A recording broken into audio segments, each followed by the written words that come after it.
बिस्मिल्लाहिर्रहमानिर्रहीम। अस्सलाम वालेकुम डियर स्टूडेंट्स। आज हम डिस्कस करेंगे टॉपिक पोटेंशियल एनर्जी और पोटेंशियल एनर्जी के जनरल कंसेप्ट को हम समझेंगे।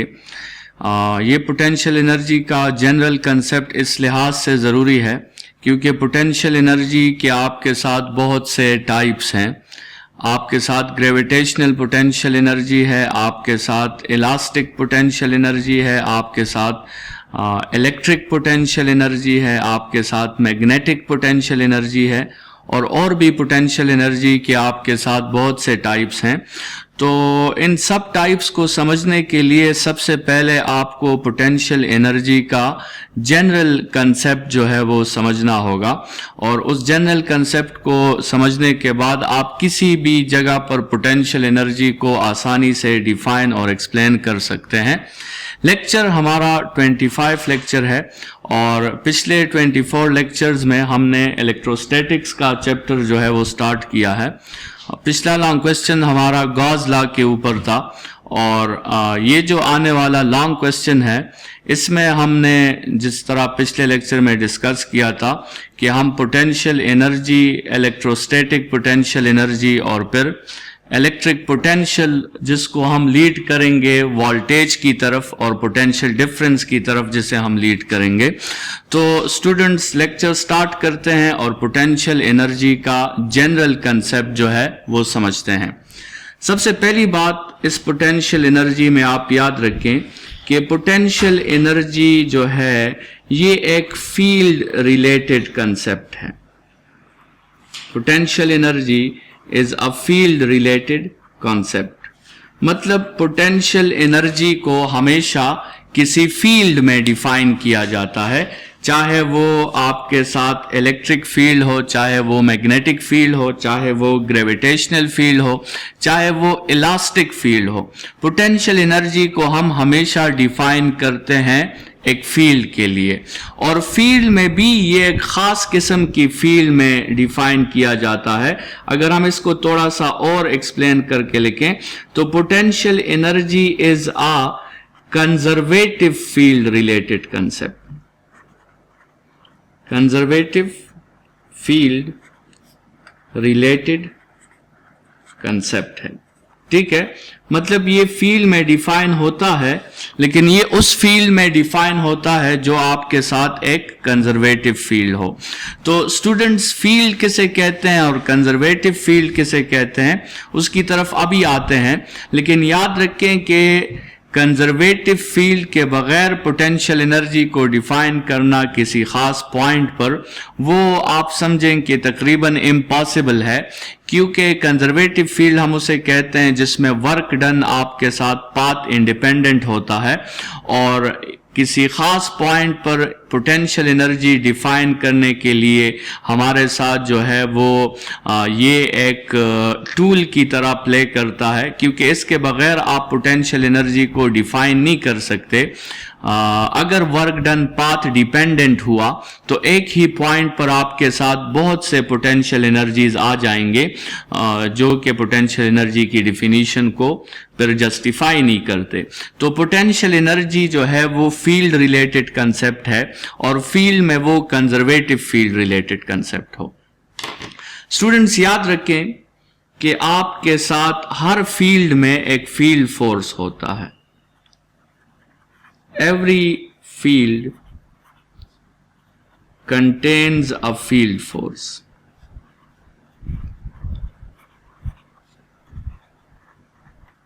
जैसे आपके साथ ग्रेविटेशनल फील्ड में ग्रेविटेशनल फोर्स होगा, आपके साथ इलेक्ट्रिक फील्ड में इलेक्ट्रोस्टैटिक फोर्स होगा, मैग्नेटिक फील्ड में आपके साथ मैग्नेटिक फोर्स होगा। तो ये जो ग्रेविटेशनल फोर्स है या फिर आपके साथ इलेक्ट्रोस्टैटिक फोर्स है या फिर वो आपके साथ मैग्नेटिक फोर्स है, इन सब को आप कह सकते हैं कि ये क्या है, ये फील्ड फोर्सेस हैं। हर फील्ड में उसका अपना फोर्स होता है और स्टूडेंट्स इन फील्ड फोर्स का एम क्या होता है? What is the aim of field force? ये जो हर फील्ड का अपना फोर्स होता है, इन सब फील्ड फोर्सेस का एक एम होता है, और वो एम आपके साथ, वो मकसद जो फील्ड फोर्स का होता है वो है to bring the body at zero potential. Body को कहां पे लेके आना? जीरो पोटेंशियल पे लेके आना। हर फील्ड फोर्स का मकसद है बॉडी को जीरो पोटेंशियल पे लेके आना। ग्रेविटेशनल फोर्स का मकसद है बॉडी को ग्रेविटेशनल फील्ड के अंदर जीरो पोटेंशियल पे लेके आना। इलेक्ट्रोस्टैटिक फोर्स का मकसद है बॉडी को इलेक्ट्रिक फील्ड के अंदर जीरो पोटेंशियल पे लेके आना। मैग्नेटिक फोर्स का मकसद है बॉडी को मैग्नेटिक फील्ड के अंदर जीरो पोटेंशियल पे लेके आना। तो फील्ड फोर्स का एम क्या है? To bring the body at zero potential. Students, यहां पे आपको एक और आइडिया मिल गया कि हर फील्ड में एक जीरो पोटेंशियल होता है। Every field contains a point called zero potential point. Zero potential point. ठीक है। और फील्ड फोर्स का मकसद ये होता है कि बॉडी को उस जीरो पोटेंशियल पॉइंट पे जो है वो लाया जाए। और ये जीरो पोटेंशियल पॉइंट कौन सा पॉइंट होता है? ये वो पॉइंट होता है जिस पे बॉडी की पोटेंशियल एनर्जी आपके साथ जीरो हो जाती है। एक ऐसा पॉइंट जिस पे बॉडी की पोटेंशियल एनर्जी जीरो हो जाए, उस पॉइंट को हम उस फील्ड के अंदर जीरो पोटेंशियल पॉइंट कहते हैं। याद रखें कि फील्ड के अंदर सिर्फ एक पॉइंट जीरो पोटेंशियल होता है और फील्ड के बाहर जो है हर पॉइंट जीरो पोटेंशियल होता है। तो स्टूडेंट्स, हमने aim of the field force की बात की, to bring the body at zero potential. और जीरो पोटेंशियल पॉइंट एक ऐसा पॉइंट है जिस पे फील्ड के अंदर जो है एक ऐसा पॉइंट जिस पे पोटेंशियल एनर्जी जीरो हो जाती है, उस पॉइंट को हम जीरो पोटेंशियल पॉइंट कहते हैं। अभी पोटेंशियल एनर्जी कहां पे अराइज करती है? पोटेंशियल एनर्जी वहां पे अराइज करती है कि आपने इस फील्ड फोर्स के अगेंस्ट वर्क करना है। इस फील्ड फोर्स का काम है बॉडी को जीरो पोटेंशियल पॉइंट पे लेके आना, लेकिन आपने इसी फील्ड फोर्स के अगेंस्ट या इस फील्ड फोर्स का जो मकसद है उसके अगेंस्ट आपने वर्क करना है और बॉडी को आपने जीरो पोटेंशियल पॉइंट से हटाकर एक न्यू पोजीशन आपने उसे प्रोवाइड करनी है। और ये बॉडी खुद नहीं करेगी, ये आपको इसके खिलाफ एनर्जी यूज करनी होगी, आपको इसके खिलाफ वर्क करना होगा, तभी ये बॉडी जो है वो जीरो पोटेंशियल पॉइंट से हटेगी और एक न्यू पोजीशन आप उसे दे सकते हैं। क्योंकि फील्ड फोर्स तो उसे जीरो पोटेंशियल से जो है हिलाने नहीं देगा। तो अगर आप उसे जीरो पोटेंशियल से हिलाना चाहते हैं तो जरूर आपको इस पे अपनी एनर्जी जाया करनी होगी, आपको इस पे वर्क करना होगा। और वो वर्क जो इस फील्ड फोर्स के खिलाफ हुआ या वो वर्क जो इस फील्ड फोर्स के मकसद के खिलाफ हुआ, वही वर्क बॉडी में स्टोर हो जाता है इन the form of potential energy. तो ये पोटेंशियल एनर्जी का जनरल कंसेप्ट है। इसको कुछ एग्जांपल्स के थ्रू समझने की कोशिश करते हैं। फर्ज करें आपके साथ अर्थ है और ये अर्थ का ग्रेविटेशनल फील्ड है। ये रीजन जो है आपके साथ अर्थ का ग्रेविटेशनल फील्ड है। अच्छा, इस अर्थ के ग्रेविटेशनल फील्ड में अगर हम जीरो पोटेंशियल पॉइंट को डिफाइन करें, जीरो पोटेंशियल पॉइंट जो आपके साथ है, तो वो जीरो पोटेंशियल पॉइंट स्टूडेंट्स आपके साथ है centre of earth. Centre of earth, ये बिल्कुल जो अर्थ का ज्योमेट्रिकल सेंटर होगा वो जीरो पोटेंशियल पॉइंट होता है। और ग्रेविटेशनल फोर्स का मकसद क्या होता है कि बॉडी जहां पर भी पड़ी हो, बॉडी कहां आ जाए? सेंटर ऑफ द अर्थ की तरफ आ जाए, क्योंकि यही वो जीरो पोटेंशियल पॉइंट है। लेकिन स्टूडेंट, सेंटर ऑफ अर्थ तक तो हम पहुंच नहीं सकते, तो हमने सरफेस ऑफ अर्थ को जीरो पोटेंशियल कंसिडर किया हुआ है। सरफेस ऑफ अर्थ को हमने जीरो पोटेंशियल कंसिडर किया हुआ है। ये बात याद रखें कि ग्रेविटेशनल फील्ड में जो जीरो पोटेंशियल पॉइंट है वो सरफेस ऑफ द अर्थ नहीं है, सेंटर ऑफ द अर्थ है। लेकिन सेंटर ऑफ द अर्थ तक हमारा पहुंचना इम्पॉसिबल है, इसलिए हमने सरफेस ऑफ द अर्थ को जीरो पोटेंशियल पॉइंट कंसिडर किया हुआ है। एक्चुअली वो जीरो पोटेंशियल पॉइंट है नहीं। तो इसका मतलब क्या हुआ कि ग्रेविटेशनल फोर्स का मकसद ये होगा कि हर बॉडी को लाया जाए सरफेस ऑफ द अर्थ की तरफ। ये ग्रेविटेशनल फोर्स और उसका एम हर बॉडी को लाया जाए सरफेस ऑफ द अर्थ की तरफ। अभी लेट सपोज एक body surface of the earth पे पड़ी है और आप उस बॉडी पर वर्क करना चाहते हैं। आप चाहते हैं कि वो बॉडी पॉइंट ए से वो बॉडी चली जाए पॉइंट बी पर, और ये बॉडी खुद नहीं जाएगी पॉइंट बी की तरफ, क्योंकि उस पे ऑलरेडी एक फोर्स अप्लाई हो रहा है जिसको हम वेट या ग्रेविटेशनल फोर्स कहते हैं, और वो वेट इस बॉडी को जो है इस सरफेस से दूर ले जाने नहीं देगी। तो अगर आपने इसको जो है पॉइंट बी तक पहुंचाना है तो आपने इस पर एक अपना फोर्स भी अप्लाई करना है, और आपके फोर्स की वजह से इस बॉडी ने डिस्प्लेसमेंट कवर करनी है। मतलब इसका यह है कि आपने इस पे वर्क करना होगा, और वो वर्क जो आप करेंगे वो इस ग्रेविटेशनल फोर्स के खिलाफ आप वर्क करेंगे, और उस वर्क की वजह से स्टूडेंट्स बॉडी को क्या मिलेगी, बॉडी जो है वो लो पोटेंशियल से हाई पोटेंशियल की तरफ चली जाएगी। और जब बॉडी ऐसा करेगी तो आपका वर्क जो है according to work energy principle, आपका वर्क उस बॉडी में स्टोर हो जाएगा in the form of potential energy. तो पोटेंशियल एनर्जी के जनरल कंसेप्ट को समझने के लिए हम पोटेंशियल एनर्जी के जनरल कंसेप्ट को डिफाइन कर लेते हैं। Potential energy it is the work done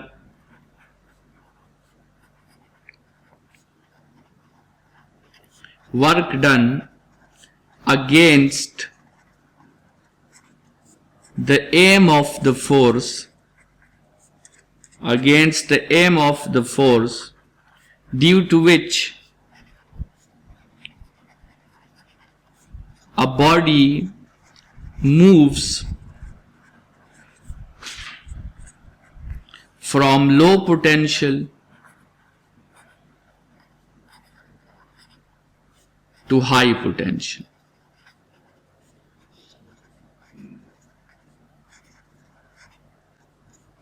जिस तरह आपने मैट्रिक में भी पोटेंशियल एनर्जी को डिफाइन किया होगा कि it is the energy due to position of the body, तो वो पोजीशन जो है वो किसके लिहाज से है, वो पोजीशन उसी लो पोटेंशियल के लिहाज से जो आपको न्यू पॉइंट मिलता है, जो आपको न्यू लोकेशन मिलती है, वो न्यू लोकेशन जो है उस पे बॉडी वैसे नहीं पहुंचती। उस पे बॉडी पहुंचाने के लिए आपको उस खास फोर्स के खिलाफ वर्क करना पड़ता है, और वो जब आप वर्क करते हैं तो वो स्टूडेंट्स बॉडी की पोटेंशियल एनर्जी में स्टोर हो जाती है, इन the form of potential energy store हो जाती है।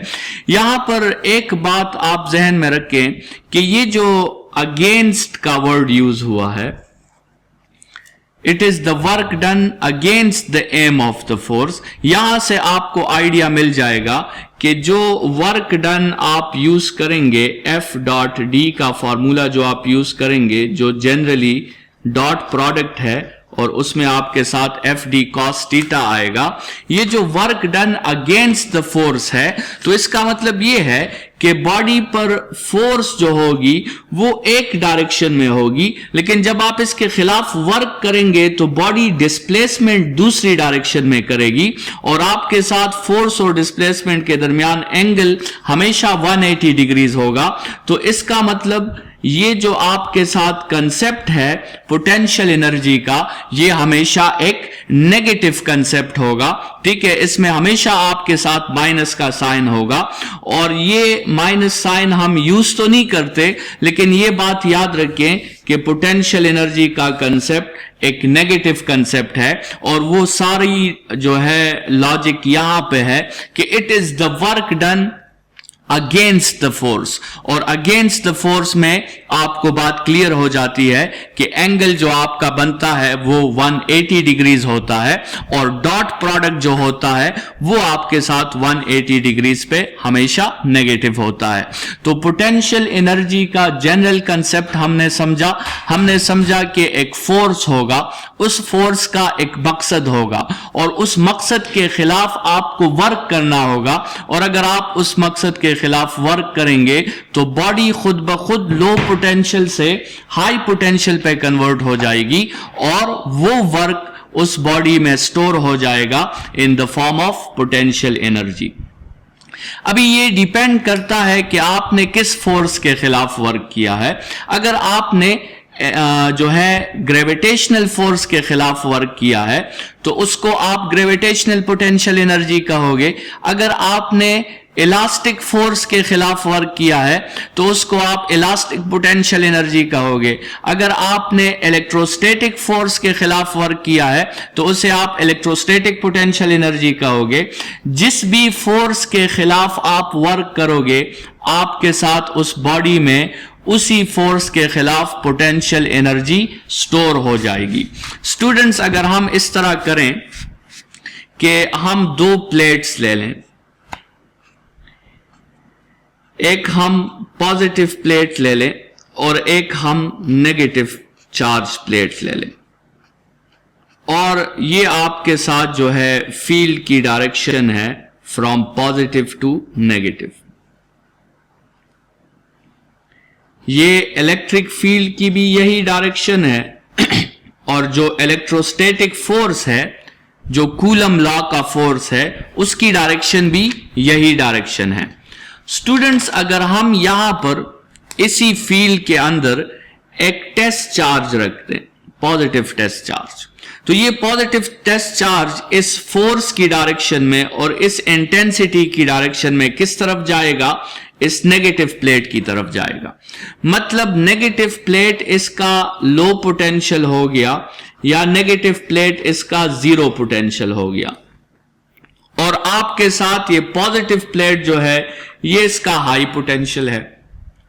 और यहां पे जो फील्ड फोर्स है, इलेक्ट्रोस्टैटिक फोर्स जिसे हम कहते हैं, इसका मकसद है कि बॉडी जहां पर भी हो वो नेगेटिव टर्मिनल की तरफ या नेगेटिवली चार्ज बॉडी की तरफ आ जाए।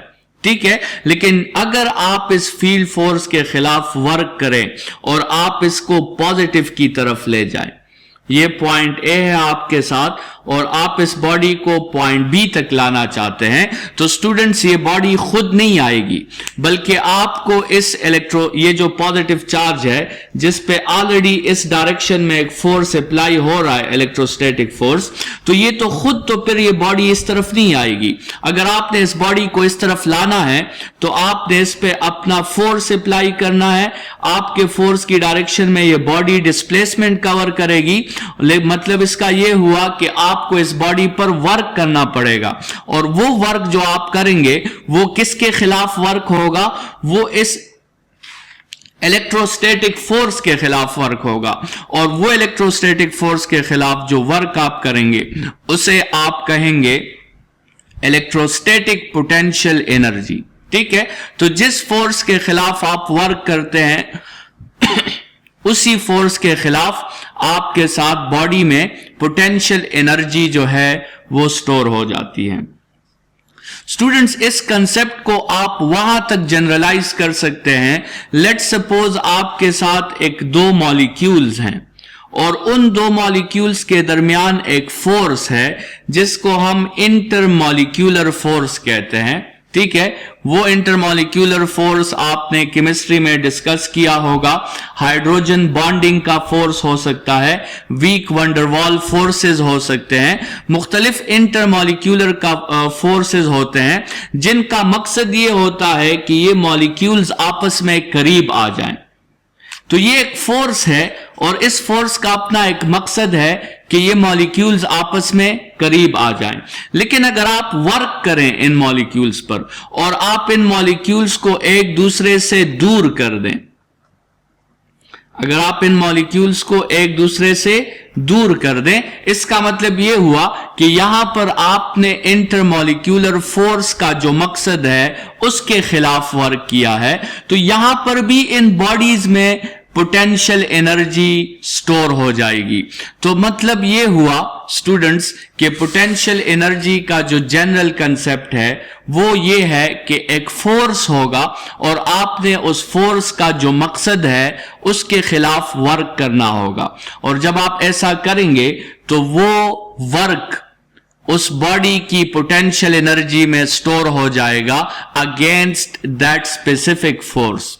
ये आपके साथ पोटेंशियल एनर्जी का जनरल कंसेप्ट है, और इस कंसेप्ट को आप हर पोटेंशियल एनर्जी पे अप्लाई कर सकते हो, चाहे वो ग्रेविटेशनल पोटेंशियल एनर्जी हो, चाहे वो chemical, elastic, magnetic, electrostatic potential energy हो।